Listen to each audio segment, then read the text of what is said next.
بسم اللہ الرحمن الرحیم۔ السلام علیکم۔ میرا آج کا موضوع پروگرامنگ کی زبانوں کی اقسام کے بارے میں ہے۔ بنیادی طور پر ان کی دو قسمیں ہوتی ہیں۔ Number 1، low level programming languages. Number 2، high level programming languages. پہلے ہم لو لیول پروگرامنگ لینگویجز کی بات کریں گے۔ ان سے مراد نچلے درجے کی پروگرامنگ کی زبانیں ہیں، یعنی وہ زبانیں جو انسان کی زبان سے ملتی جلتی نہیں ہیں اور ان کو آسانی سے سمجھا نہیں جا سکتا، مگر مشین ان کو قدرے آسانی سے سمجھ سکتی ہے۔ اس قسم کی زبانوں کی مزید دو قسمیں ہوتی ہیں۔ پہلی قسم مشین لینگویج کی ہے، یعنی مشین کی اپنی زبان، جسے ہم بائنری لینگویج بھی کہتے ہیں۔ کمپیوٹر کو اس زبان کو سمجھنے کے لیے کسی ٹرانسلیٹر کی ضرورت نہیں ہوتی جو اس کا ترجمہ یا ٹرانسلیشن کرے، جبکہ دوسری پروگرامنگ کی زبانوں کے لیے ہمیں ضرورت ہوتی ہے کہ ہم ان کا ٹرانسلیٹر کے ذریعے سے اس مشین کی زبان میں ترجمہ کریں تاکہ کمپیوٹر ان کو سمجھ سکے۔ اس مشین کی زبان یعنی مشین لینگویج کی ساری انسٹرکشنز 0 اور 1 کی لڑیوں کی صورت میں ہوتی ہیں۔ اس کا ذکر ہم پچھلی ویڈیوز میں کر چکے ہیں، جس کا لنک یہاں دیا جا رہا ہے۔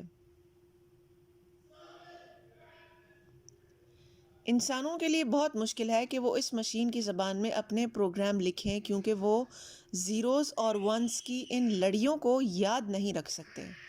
ہر لفظ کے پیچھے بہت سارے زیروز اور ونز ہوتے ہیں اور ہر ایک کو ہر وقت یاد نہیں رکھا جا سکتا، اور اگر یاد رکھ کر مشین کی زبان میں پروگرام لکھنے کی کوشش کر بھی لیں تو اس میں ڈھیر ساری غلطیاں کرنے کا امکان ہوتا ہے۔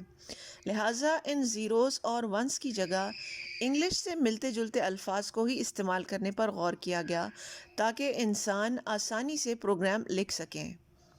اسی سوچ کے نتیجے میں اسمبلی لینگویج وجود میں آئی۔ اسمبلی لینگویج میں زیروز اور ونز کی جگہ انگلش کے الفاظ نے لے لی۔ ان کو نیمونکس کہا جاتا ہے۔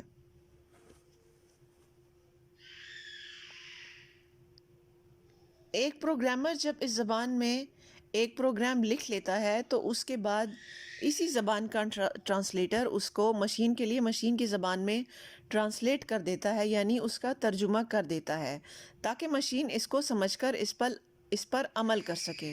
اس ٹرانسلیٹر کو اسمبلر بھی کہا جاتا ہے۔ دوسرے نمبر پہ ہائی لیول پروگرامنگ لینگویجز آتی ہیں۔ پروگرامنگ کی وہ زبانیں جن کی انسٹرکشنز خود انگلش سے ملتی جلتی ہیں اور اس لیے پروگرامر ان کو آسانی سے سمجھ سکتا ہے، ہائی لیول پروگرامنگ لینگویجز کہلاتی ہیں۔ جیسا کہ پہلے بھی بات ہو چکی ہے کہ ہر پروگرامنگ لینگویج اپنے پروگرامرز کے لیے کچھ اصول وضع کرتی ہے جن کی بنیاد پر اس کے اندر پروگرام لکھا جا سکتا ہے۔ ان اصولوں کو عام زبان میں تو گرامر کہتے ہیں، مگر پروگرامنگ کی زبان میں سنٹیکس کہا جاتا ہے۔ ہائی لیول پروگرامنگ لینگویجز کے اندر لکھی جانے والی ہر انسٹرکشن کے لیے لازمی ہے کہ وہ سنٹیکس کے مطابق ہو۔ اگر ایسا نہ ہو تو اس زبان کا کمپائلر یا ٹرانسلیٹر ہمیں غلطی نکال کر دیتا ہے اور اس وقت تک پروگرام کو مشین لینگویج میں ٹرانسلیٹ نہیں کرتا جب تک وہ غلطی ٹھیک نہ کر دی جائے۔ ہائی لیول پروگرامنگ لینگویجز کی مثالوں میں COBOL, Pascal, C plus plus اور بیسک وغیرہ شامل ہیں۔ ان کی نمایاں خصوصیات مندرجہ ذیل ہیں۔ نمبر 1، یہ انگلش جیسی زبانیں ہیں اور اسی لیے سیکھنے میں آسان بھی۔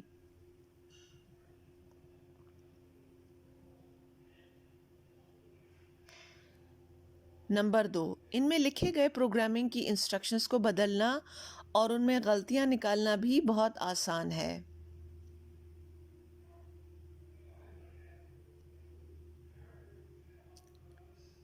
نمبر 3، پروگرام لکھنے والا اپنے پروگرام کے مقصد پر توجہ دیتا ہے اور اسے اس بات کی فکر نہیں ہوتی کہ مشین اس کے پروگرام کو کیسے سمجھے گا، کیونکہ یہ کام تو ٹرانسلیٹر کا ہوتا ہے نہ کہ پروگرامر کا۔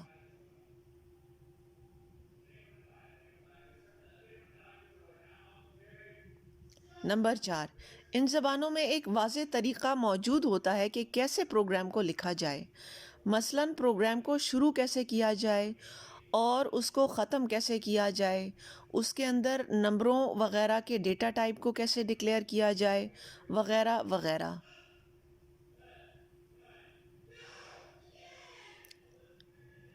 نمبر 5، پروگرام لکھنے والے کے لیے ضروری نہیں ہوتا کہ وہ مشین یا کمپیوٹر کی بناوٹ یعنی آرکیٹیکچر پر غور کرے، وہ آرکیٹیکچر کی گہرائی میں جائے بغیر صرف اپنے پروگرام پر توجہ دے سکتا ہے۔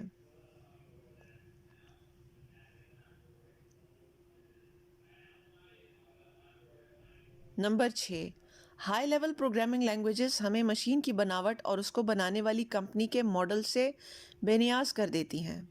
مطلب یہ کہ اگر ہم بالفرض سی لینگویج میں پروگرام لکھیں تو اسے ہم تھوڑی سی تبدیلی یا چینج کے ساتھ انٹیل اور موٹورولا دونوں کے بنائے ہوئے پروسیسرز پر چلا سکتے ہیں۔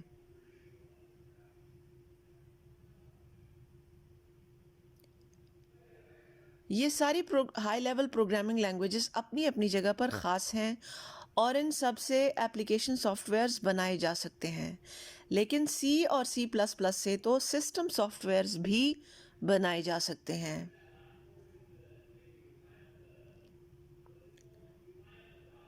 فورٹران پروگرامنگ لینگویج میتھس کے سوالوں کو حل کرنے کے لیے بہت مؤثر ہے، جبکہ کوبال بزنس کے مسئلوں کو حل کرنے کے لیے بہت مؤثر ہے۔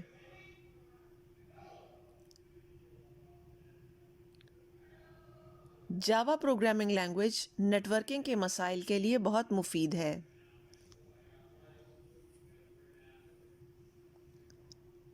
آپ کی توجہ کا شکریہ۔